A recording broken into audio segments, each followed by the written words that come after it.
Yo, what is going on, guys? Winner Kills here, and welcome to the fourth and final round of locals feature matches for the week. I know last week we didn't have a first place profile, but there will be one going up tomorrow, so be on the lookout for that. Also, there will be more rogue to high rated coming soon. I just haven't had time to record any. I've been a little bit busy playing Elden Ring lately, kind of non-stop, so those videos will be on their way soon enough. But yeah, we have Live Twin versus Sky Striker here. Live Twin will be leading things off here with a copy of the Sunny Snitch to go ahead and grab the blue or the Lila, and he goes ahead and resolves that effect. Let's take a look at the poll results here. Ask you guys who you thought would win. Just shy of 2,000 votes here. We've got Sky Striker heavily favored at 73% of the vote, with Live Twin receiving the remaining 27%. And things starting off pretty strong here for Sky Striker as they go to Ash the blue. Importantly, not ashing the Sunny Snitch because, you know, they can always have a starter in hand already. So one of the tricky things about this deck, yes, you know, hitting the normal summon sometimes is the way to go. But they could very easily have an extender to keep going, that of Frost or Treat. So something you got to be mindful of. And we're going to see our Sky Striker player lead with one of the best Sky Striker cards ever printed. That is Sky Striker Fusion Destiny. Can summon Sky Striker Enforcer Phoenix. So he's going to go ahead and attack over with his Sky Striker Fusion monster there over the Lila. And Lila actually has an effect that says the opponent must pay 500 life points to declare an attack. So didn't realize that. So it's something I made a lot more sense when I was trying to do the life points on this particular match. So he'll take 5 there, and then he'll attack in with the DPE over top, which was making it so that that Lila was only at 100 because of its inherent effect. We're going to see another copy of Sunny Snitch on the side for Live Twin here, as our Sky Striker player doesn't have any other cool Sky Striker cards to activate this turn. And then we're going to see him add another copy of Lila, or Lila, however you want to pronounce it. And I imagine that will probably get normal summoned. That's my guess for what is going to happen here. But maybe perhaps not searching. Lila, perhaps going for Kiss a Kill or maybe something else. We shall see momentarily. So he will take the Lila. And in hand, he does have the Evil Twin main deck monster. That's a bit of a brick in hand, I must imagine. And we're going to see him normal summon the Lila. There is the Ash on it.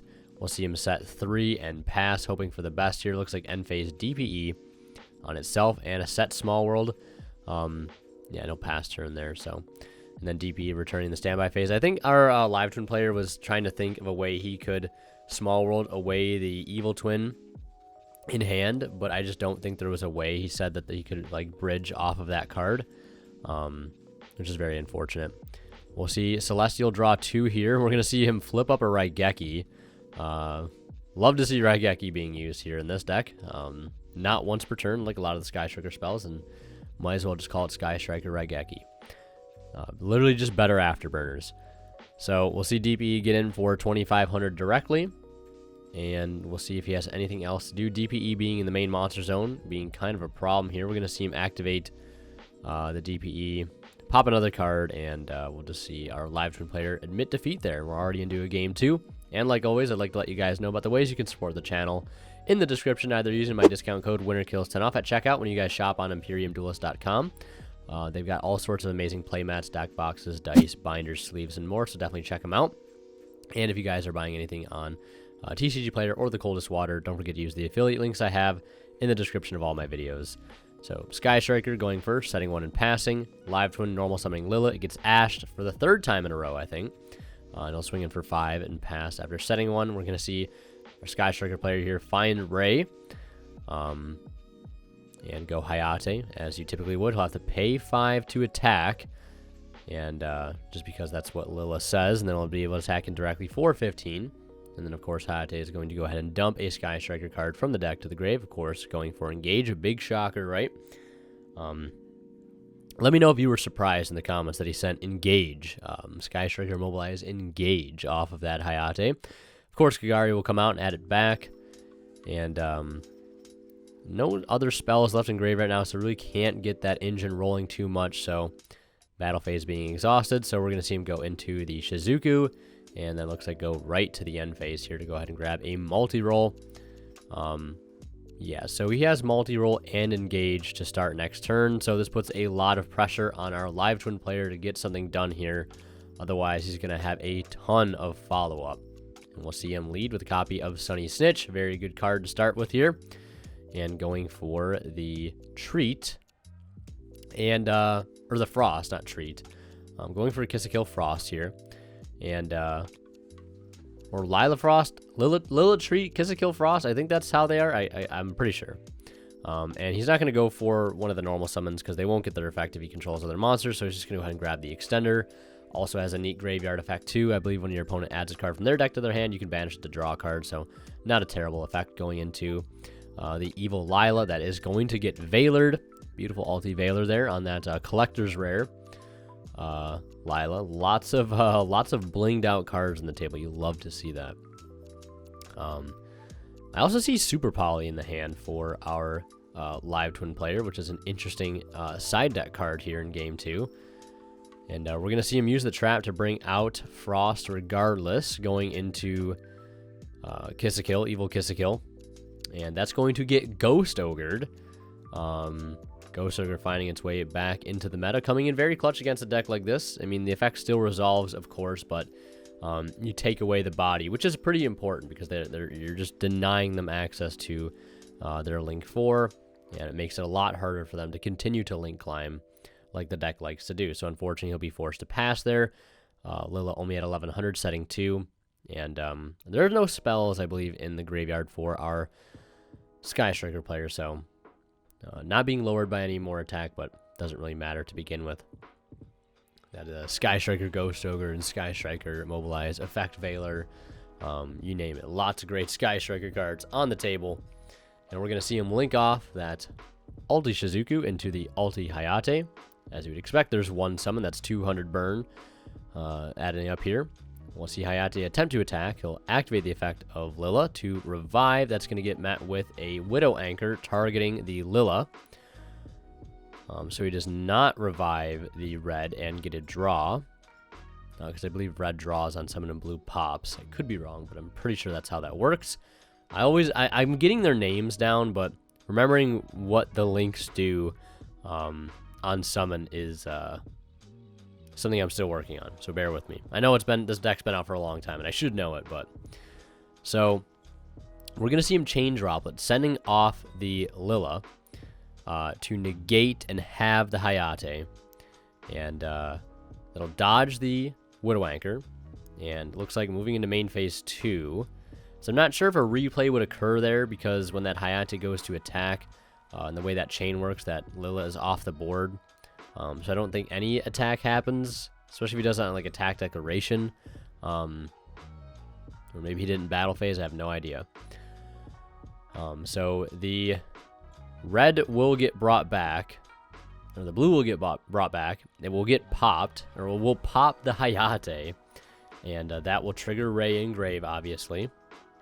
And now we're going to see Super Poly pitching Super Poly, getting rid of Lila, which is a dark, and the Ray, and that's really nice because the Ray can't respond to tag out, so you essentially deal with the Ray for the turn. And it brings out a 2800 Starving Venom Fusion Dragon. Also kind of deals with the DPE as well. We're going to see multi-roll, activate Engage. There's an Ash. Doesn't look like you could spare a card to activate the other effective multi-roll, and that 400 burn damage will come in now since he took a special summon twice while there was an Evil Twin monster on board. And then he'll pass turn. We're going to see Evil Red effect activate here to attempt to revive. Let's see if there's any response to this. He could end up piling on a lot of damage here if he doesn't. And then there's an Imperm. The ice on the table is unreal, I'll tell you what. And those common ashes, by the way. Budget player, by the way. So we're going to see that red get Impermed.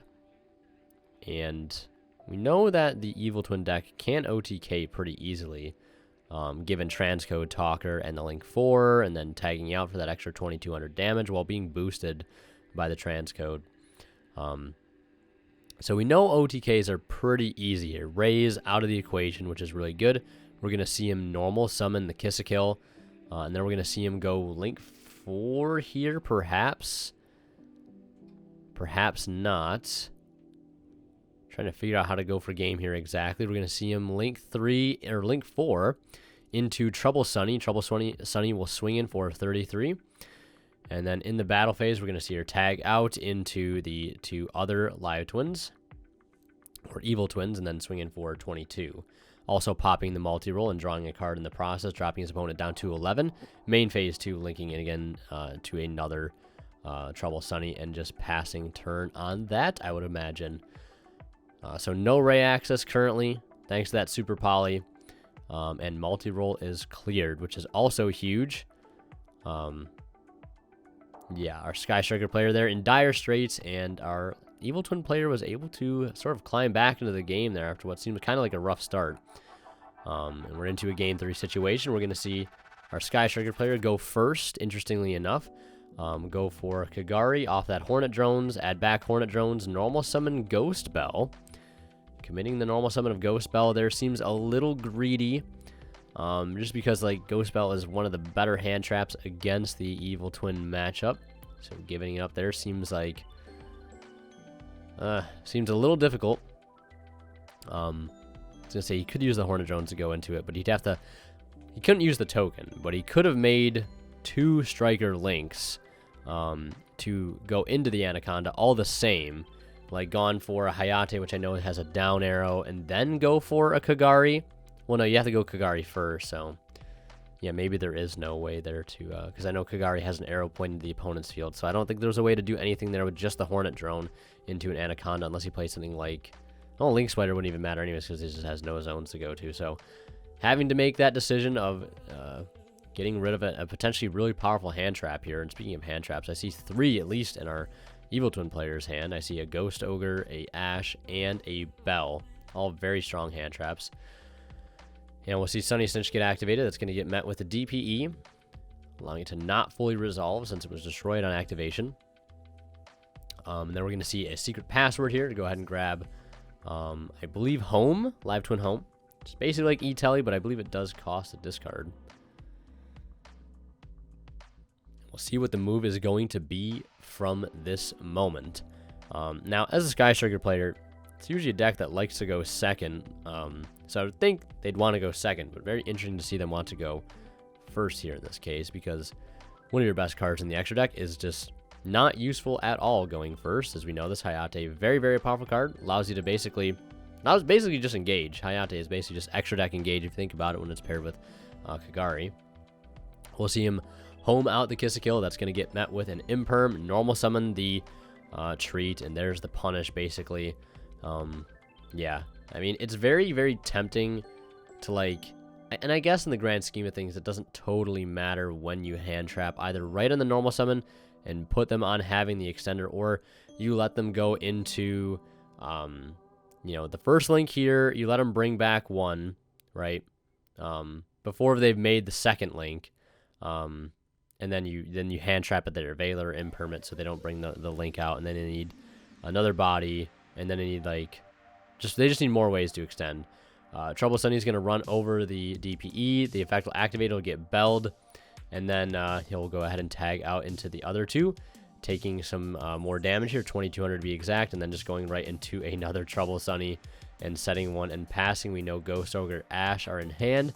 Very, very strong. That Ghost Bell came in clutch there for our Evil Twin player.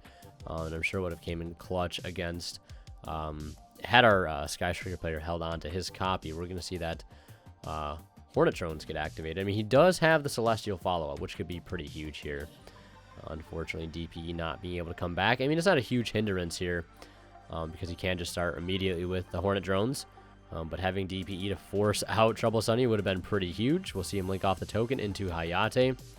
And we'll see how long this Hayate survives. Very risky going to these links here in a game state like this, especially when you do not have access to Ray. So he'll go in for 15, and he'll dump the engage. And I mean, even now, if he were to just pop the Hayate, but he will go Kagari. Attempt to get back the engage. There's an Imperm of his own, and there is an Afterburner, so it'll be unaffected by card effects here, so we'll be able to grab back the engage. And if I know anything, that Ash is still in hand, so that engage is not resolving. And then he's going to go into Shizuku. And he could even right now tag out with that Trouble Sunny and not even allow him the end phase search. Since again, I don't think Ray's in Grave, so he could have just prevented him from getting a Widow Anchor, but I honestly don't think at this point it really matters. Cut the deck past turn, and we'll see what our Evil Twin player has to be able to possibly close the game out this turn. So he will just actually go right into the battle phase, over top the Shizuku, and then perhaps thinking here of Effect Veiler on the Trouble Sunny before leaving main phase, because he might as well, because I think that actually would probably be game. I know there are a few spells in Grave, and he'll chain here, it looks like, the Trouble Sunny anyways to the Veiler, still get the pop, still get the draw, and he may have prevented game, but if he has a normal summon, well, maybe this is not the play here. Looks like he's just going to go ahead and link into another Trouble Sunny, swinging for 33, and set one and pass. Because he already used the tag out effect there, so I don't think going for a transcode play would have helped too much. We'll see a Widow Anchor here, and this might force, this might just completely force the Trouble Sunny here, but I feel like he definitely could have gone for game the last turn if he would have just end phase popped Drew, started his turn by linking into Trouble Sunny, tag for 33, and then tag out for 22. I think that would have probably would have been game. I'm not sure, but the Widow Anchor is not going to resolve. Well, technically, I mean, this would be all in a new chain, so the Imperm would be able to be activated here. So that will get stopped from bringing out blue, and he's going to Celestial into 2 traps that aren't going to help him here, especially since he only has 500 life points left. So Evil Twin taking this match. You guys are terribly wrong in the polls. If you guys want to see more of my content, check out one of the videos popping up on the bottom of the screen right now. And last but not least, a huge shout out goes to our Divine Level channel members, and they are Tweeter0226, Pony Star, Cadillacs84, Keith Sidgers, and Black Ninja Money. Thank you guys so much, as always, for your extremely generous support of the channel.